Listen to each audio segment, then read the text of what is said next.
It's your strategic life coach and realtor Leslie Wynn here with another Women's Talk segment. Today I want to dive right into it. I'm going to start posting bloopers because some of the things that I talk about, it takes me a few tries before I feel comfortable sitting in the couch to talk about it. You know what I'm saying? It's like when I first get on camera and it's something that's like real touchy, I'm like, okay, how am I going to? And it probably sometimes has been conveyed that I'm not comfortable always discussing it because it hits close to home. So I'm just going to go ahead and sit right in this chair and get cozy, because today what I'd like to talk to you about is how to get past the episode. What episode am I talking about? Your spouse cheated. Okay. So the reason I can talk on this is because I experienced this, and I'm not here to tell you whether or not you should leave your husband. That you will not hear that come out of my mouth. Okay, that is between you, your husband, and the Lord. I'm not quick to just say that because it happened, then it's over. It's a case by case thing, and that's something where you really need to pray about the situation. You need to have a heart to heart with your husband and find out where his heart is, if he desires to make it work, and also if you desire to still make it work, because there are situations where marriages have bounced back from that. Okay. So obviously mine did not, right?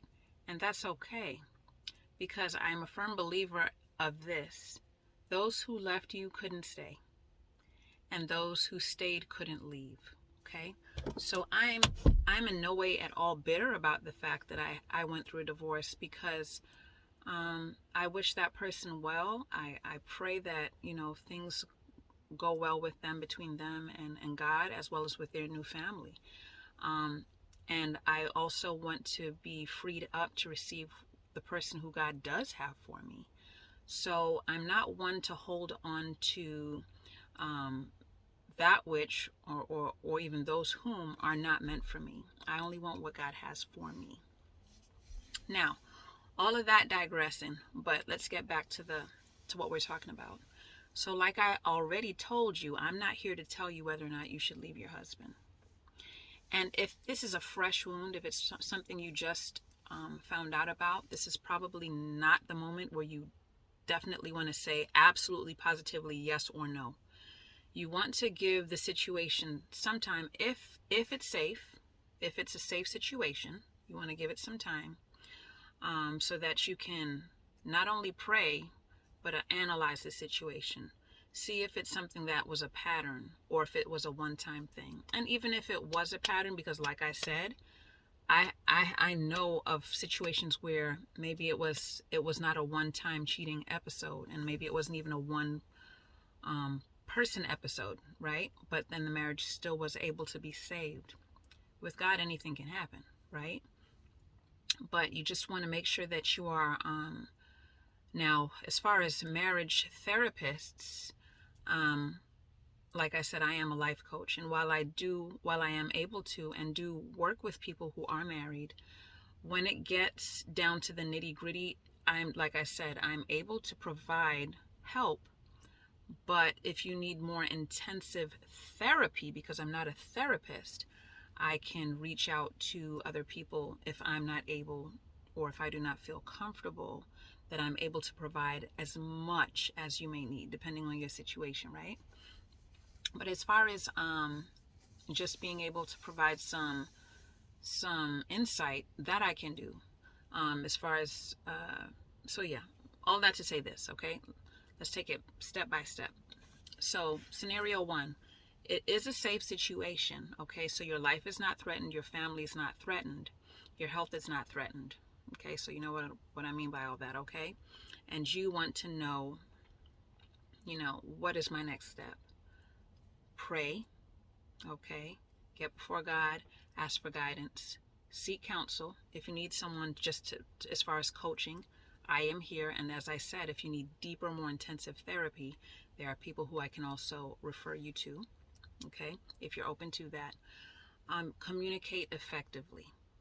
So this can be tricky, because when you first When the blow is first dealt and you find out, and that's figuratively speaking, okay? Because like I said, safety has to be in place in order for this to work. So when I say blows, I'm not talking about literal blows.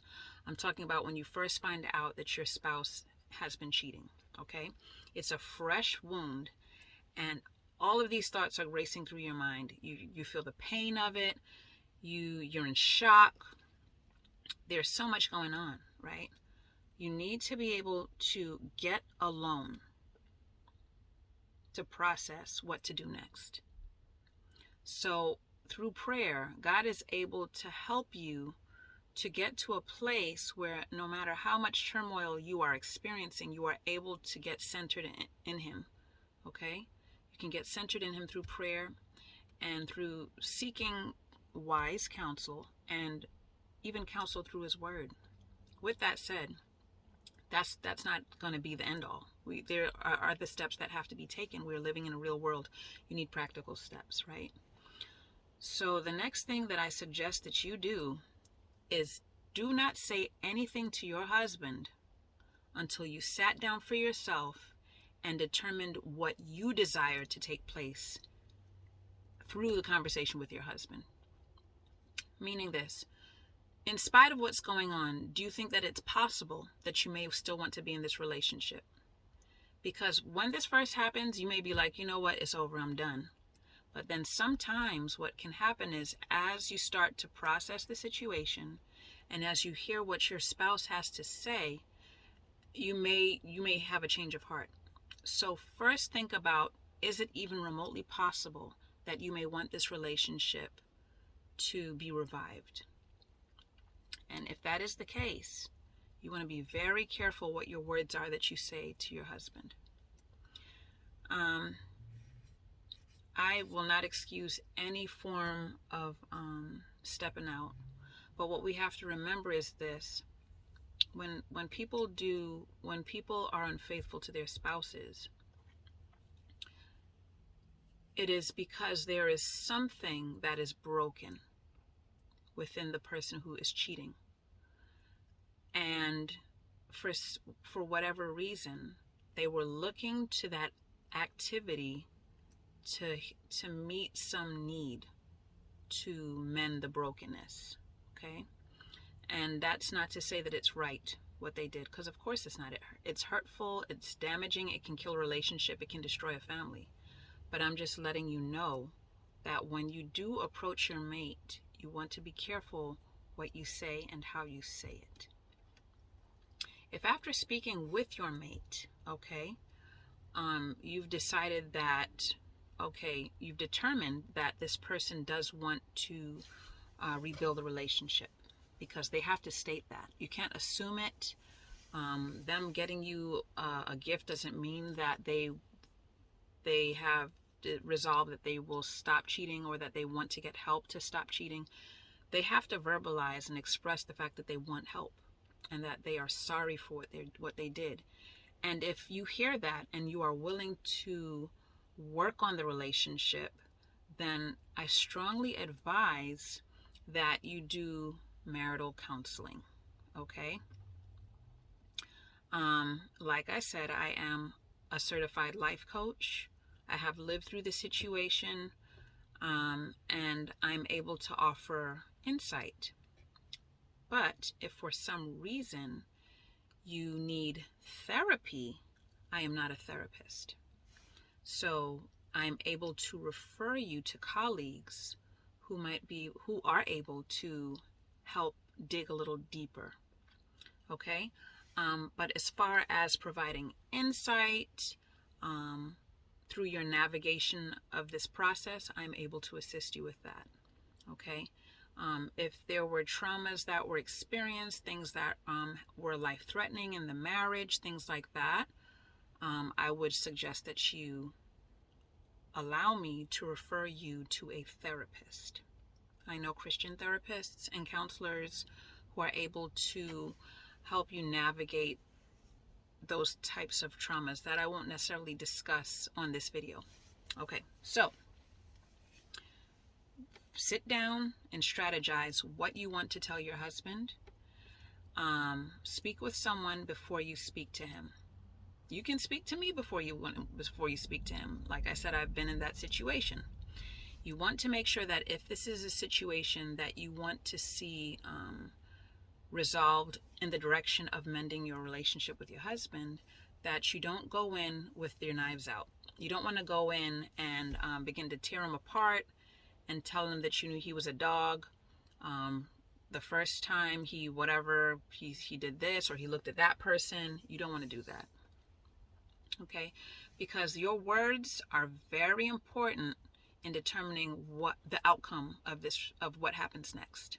His actions led to this situation, and that's a horrible thing. But if you do want to see this mended, and if your husband is on board, then you have to be very careful what you say next.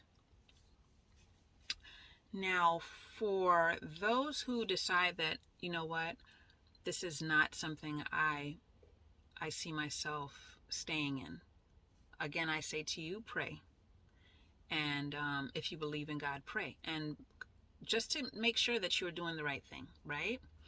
And if you decide that, like let's say if it was a situation where the person did this a lot and you found out about it, and you feel peace saying, you know what, I need to walk away from this. Even then, you want to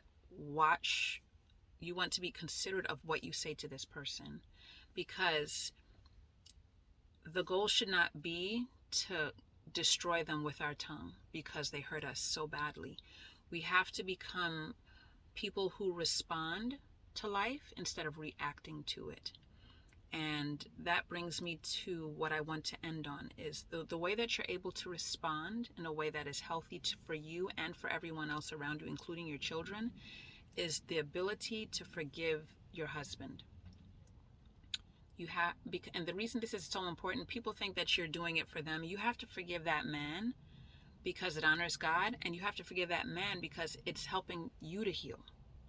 So whether or not you decide to stay with that man, your ability to forgive is going to help you to prepare yourself to communicate with him effectively and in a way that is respectful and even with love.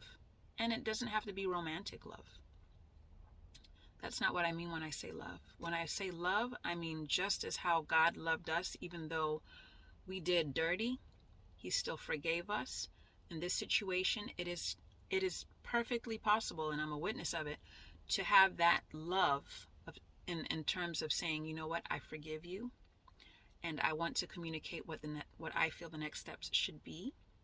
And if you have children, this is so important, because even if you divorce this man, you are setting the foundation for your children until they leave the house.